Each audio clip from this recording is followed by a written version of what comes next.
Assalamualaikum warahmatullahi wabarakatuh. Perkenalkan, nama saya Sari Rizky dengan NIM C0D0210, mata kuliah manajemen pajak, dosen pengampu Dr. Wirmi Eka Putra, SE, MSI, CIXNR, CSRS.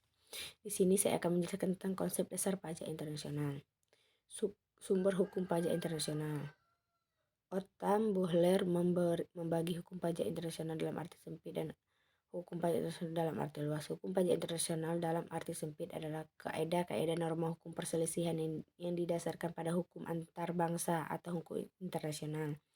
Sedangkan hukum pajak dalam arti luas ialah kaedah-kaedah hukum antar bangsa yang ini ditambah peraturan nasional yang mempunyai objek hukum perselisihan, khususnya tentang perpajakan. Latar belakang: Indonesia sebagai negara berdaulat memiliki hak untuk membuat ketentuan tentang perpajakan.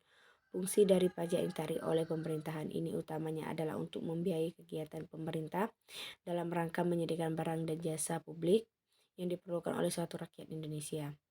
Di samping itu, pajak juga berfungsi untuk mengatur perilaku warga negara dan melakukan atau tidak melakukan sesuatu. Latar belakang: transaksi perdagangan antara dua negara atau beberapa negara berpotensi menimbulkan aspek perpajakan. Hal ini tentunya harus diatur oleh kedua negara atau dunia internasional secara guna meningkatkan perekonomian dan perdagangan negara-negara yang melakukan kerjasama tersebut. Ini menjadi penting agar tidak menghambat aliran dana investasi akibat pengenaan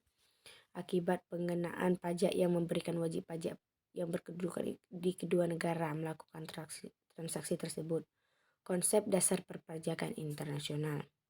1. Definisi pajak internasional dalam Undang-Undang Pajak Penghasilan sampai detik ini belum ada. Penulisan bersama dengan Bapak Sriyadi kepada Seksi Perjanjian Perpajakan Eropa, Kantor Pusat Direktorat Jenderal Pajak memberanikan diri untuk mendefinisikan tentang pengertian pajak internasional berdasarkan uraian sebelumnya.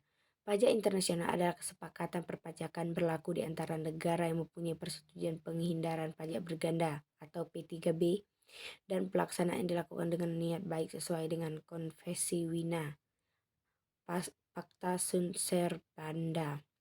Tujuan kebijakan perpajakan internasional: setiap kebijakan telah mempunyai tujuan khusus yang ingin dicapai. Begitu juga dengan kebijakan perpajakan internasional juga mempunyai tujuan yang ingin dicapai, yaitu memajukan perdagangan antara negara, mendorong lajunya investasi di masing-masing negara.